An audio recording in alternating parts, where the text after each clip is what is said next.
Assalamualaikum warahmatullahi wabarakatuh. Semangat pagi. Piye kabar teman-teman? Semoga selalu dalam keadaan sehat, berkah selalu, bahagia selalu, dilancarkan dalam segala urusannya. Amin ya Allah, amin. Alhamdulillah teman-teman, masih bisa sharing-sharing lagi kegiatan aku di hari ini. Gak seperti biasanya teman-teman. Video kali ini tuh aku beraktivitas di warung. Siapa tahu dari teman-teman semua sebagian itu pengen banget lihat aku beraktivitas di warung gitu ya, biar nggak jenuh juga lihat aku beres-beres rumah terus. Dan kebetulan hari ini Pak suami jatahnya libur, jadi aku berkegiatan di warung itu dari pagi sekitar jam 9 sampai nanti jam 9 malam teman-teman. Seperti apa kegiatannya? Yuk simak sampai akhir ya, karena video ini lumayan panjang bagi aku 14 menit 28 detik kan. Siapin cemilan biar nanti nggak bosen gitu ya, anggap aja lagi nonton bioskop. Dan di video kali ini juga aku mau sharing-sharing sedikit, kasih tips sedikit, cerita-cerita sedikit perjalanan aku yang sampai di titik ini, dimana aku sama Pak suami punya usaha sendiri ya teman-teman. Perjuangannya tuh nggak mudah, banyak banget liku-likunya. Mudah-mudahan nanti ceritaku ini bisa menjadi penyemangat teman-teman, motivasi gitu ya, supaya teman-teman yang mau berjuang atau membuka usaha sendiri itu punya sedikit gambaran gitu ya teman-teman, dari perjalanan aku sama Pak suami sampai di titik ini. Nah teman-teman, aku tuh sebelumnya sama Pak suami itu kerja di restoran di Jakarta, restoran Jawa gitu, udah sekitar 13 tahunan, dan kita tuh kerja bareng. Kalau Pak suami posisinya itu di bagian masak gitu, tapi karena Pak suami punya keahlian nyopir gitu ya, terus jadi kadang minta suruh nganter juga gitu ya teman-teman. Tapi untuk job desk, untuk job utamanya tuh dia bagian masak. Makanya dimana menu-menu yang kita jual sekarang itu adalah menu-menu restoran yang biasa Pak suami masak gitu. Sedangkan aku posisi di prepare. Kalau teman-teman tahu, di restoran itu ada bagian front line, bagian depan kayak kasir, terus waiters gitu, dan sedangkan ada bagian tengah namanya tuh bagian prepare. Nah aku di prepare-nya teman-teman. Di situ tuh aku menjaga kualitas makanan yang mau keluar ke customer gitu, memastikan makanan itu layak untuk dikonsumsi dari segi kebersihan dan yang lainnya gitu. Nah di akhir tahun 2017an kalau nggak salah, apa 2018 akhir, Pak suami itu memutuskan resign. Kita sudah bersepakat gitu ya, akhirnya Pak suami resign, pengen usaha sendiri. Dan dalam 2018 ke 2019 akhir, adalah kurang lebih 1 tahun itu kita LDRan, yang ada aku di Jakarta, Pak suami di Bandung. Nggak langsung nemu tempat ini ya teman-teman, walaupun sebenarnya tempat ini tuh termasuk deket sama kita, rumah kita yang di Bandung, tapi kita nggak kepikiran gitu. Pikiran kita tuh kan masih awam banget soal perdagangan. Dulu pernah di Jakarta kita sempat jualan ayam bakar, tapi kan di tepi jalan. Makanya Pak suami tuh mikirnya nggak nyampe ke kantin gitu ya, di tepi jalan. Pernah jualan mie ayam, terus soto Banyumas di pasar, mie ayamnya di depan kalau nggak salah Indomaret atau Alfamart gitu ya. Tapi nggak jalan karena dirasa stuck di tempat, jadi pengen ada kenaikan gitulah ya, dari segi pengalaman gitu. Akhirnya Pak suami muter-muter teman-teman, bahkan sempat jualan es teh manis di saat Persib Persib tanding gitu ya. Lumayan sebenarnya, cuma jauh gitu kan dari rumah, terus kendaraannya juga ribet gitu ya, jual es teh manis bawa-bawanya gitu. Nah di saat terakhiran di tahun 2019 awal mungkin ya 2019 pertengahan lah teman-teman, itu nggak sengaja suamiku tuh sering lewat bolak-balik depan kantin ini, dan ternyata coba-coba nanya dan cocok gitu ya. Akhirnya suami berunding dulu sama aku, terus kita putuskan untuk coba jualan di sini, dan sampai sekarang sekitar sudah hampir 7 tahunan kalau nggak salah ya teman-teman, dari tahun 2019 gitu. Nah karena aku lihat perkembangan jualan di kantin ini rame, terus pas suami juga keteter gitu ya, nggak bisa menghandle sendiri karena kan menu yang dijual banyak. Daripada ngambil karyawan, aku putuskan untuk resign gitu ya teman-teman. Memang sudah dari awal kalau sudah nemu yang cocok, aku akan resign gitu. Tidak enak ya teman-teman untuk LDRan di saat aku sudah punya istri, udah punya anak dan suami gitu ya. Walaupun jarak antara Bandung dan Bandung dan Jakarta itu sekitar 3 jaman gitu. Kadang juga aku kalau libur sehari bisa pulang, nanti nyampe malam besok sorenya udah balik lagi gitu, supaya kiannya juga nggak terlalu kangen gitu kan, kasihan. Akhirnya alhamdulillah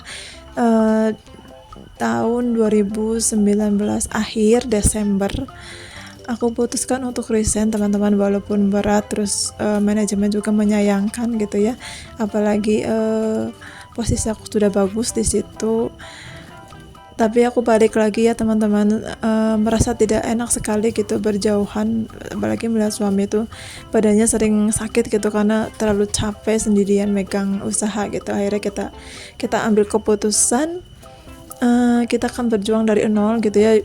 Ibarat tuh kalau sudah kerja enak kayak burung di dalam sangkar ya teman-teman, semuanya kapasitas itu sudah ada gitu ya, baik gaji terus tunjangan-tunjangan yang lain. Akhirnya kita lepaskan itu semua, kita dari nol. Nah setahun pertama itu aku resign, itu lumayan berat ya teman-teman, yang biasa setiap bulan gajian gitu, sekarang kita harus mengatur keuangan per hari kita teman-teman, anti pengeluaran, terus harus belanja sekian. Jadi yang dulu mas santai tiap bulan digaji pengeluaran sebulan sekian gitu, sekarang per hari gitu. Makanya teman-teman bisa lihat sendiri, aku tuh jarang masak, jarang belanja bulanan, mingguan, bahkan ya itu karena kita pendapatannya kan sekarang sehari-hari ya, per hari. Jadi Pak suami jatah aku buat masak-masak pun per hari gitu teman-teman. Memang sih perjuangannya nggak segampang yang kita pikirkan, kita bayangkan ya, tapi alhamdulillah yang penting kita saling kompak, saling percaya, terus punya tujuan, dan kita tuh satu tujuan gitu teman-teman. Dan alhamdulillah sudah 7 tahun bisa bertahan di sini. Waktu zamannya corona itu sangat berat, itu ujian terberat bagi kita ya, 3 bulan kita nggak jualan karena memang bukan ditutup sih, mengandalkan di kantin itu mengandalkan untuk take away atau bungkusan saja, kursi meja tuh diangkut semua. Dan daripada kita bayar per bulannya terus, mendingan kita tutup dulu gitu selama 3 bulan itu. Nah apa yang kita lakukan selama 3 bulan itu teman-teman di rumah, kita coba berpikir panjang gitu ya, cari ide. Ternyata aku punya ide untuk jualan atau bikin pizza mini gitu yang dijual per 2.000, ke warung sih 1.800 lah ya, nanti pihak warung 2.000. Dan alhamdulillah kita 3 bulan itu bisa tetap makan ya teman-teman, walaupun tidak ngantin gitu ya. Nah itulah ya perjalanan kita gitu selama corona itu, kita bisa bayar ini bayar itu, tetap Pak suami keliling dari warung ke warung, aku yang ngadonin gitu ya. Lumayan berat karena manual gitu teman-teman, nggak ada alat buat bikin adonan, bikin pizza gitu. Makanya sebulan 2 bulan tuh tangan aku gitu teman tuh pegel gitu ya teman-teman. Dari Pak suami ya, Pak suami juga selalu mengajarkan ke teman-teman seperjuangan dulu di resto. Ada beberapa teman aku yang juga bisa jualan sendiri gitu ya. Jadi kalau mau jualan itu utama itu pasti modal, kedua mental ya teman-teman, karena nggak semua orang punya modal tapi kurang mentalnya untuk berjualan itu kan nggak harus ramai tiap hari gitu ya, terus menahan malu untuk berjualan. Kalau lagi ramai pasti kita bangga ya, tapi kalau lagi sepi kadang kita malu dengan pedagang-pedagang yang lain. Nah itu salah satu mentalnya gitu teman-teman. Jadi mudah-mudahan perjalanan aku, ceritaku ini bisa menjadi motivasi untuk teman-teman yang sekarang lagi masih ikut sama orang lain, tips aku ya selama aku sama Pak suami di kerjaan dulu itu, ambil ilmunya, banyaklah bertanya ya. Kalau kita sudah punya ilmunya itu kita bisa jualan sendiri gitu ya teman-teman. Jangan malu untuk bertanya. Kalau memang kayak restoran gitu, catatlah resep-resep gitu ya, resep-resep yang kita pelajari gitu. Nanti bisa tuh kita mandiri. Dan kita juga sampai saat ini masih merintis ya teman-teman, doakan saja mudah-mudahan kita bisa punya ruko sendiri untuk jual-jualin, karena Pak suami kan bisa masak, dia punya banyak sekali menu ya, pengen banget di explore, cuma kalau di sini kan dibatasin di kantin ini gitu. Tapi alhamdulillah sih di kantin saja sudah bisa mencukupi dapur ya teman-teman. Tapi kan keinginan kita itu pengen banget punya ruko sendiri, berjualan semua menu yang kita punya gitu. Mudah-mudahan ya, amin. Minta doanya ya teman-teman. Bagi teman-teman yang mau berjuang atau mau buka usaha, saya doakan mudah-mudahan berjalan lancar, kuatkan mental, jalani prosesnya dan nanti nikmati hasilnya. Jangan lupa berikhtiar, semangat terus, positif aja, positive thinking aja ke Allah. Nanti Allah yang ngasih hasil yang terbaik untuk kita gitu teman-teman. Oke, segitu aja tips dan cerita-cerita aku. Terus ini kembali ya ke videonya, kayaknya sih ini udah mau akhir juga, nggak kerasa. Ini tuh sudah sekitar jam 8 malam teman-teman, dimana kita sebagai pedagang di situ tuh udah mulai beres-beres, dan aku tuh sudah sedang mencatat closingan gitu ya, stok-stokan gitu, nanti biar di rumah bisa overhandle ke pas suami.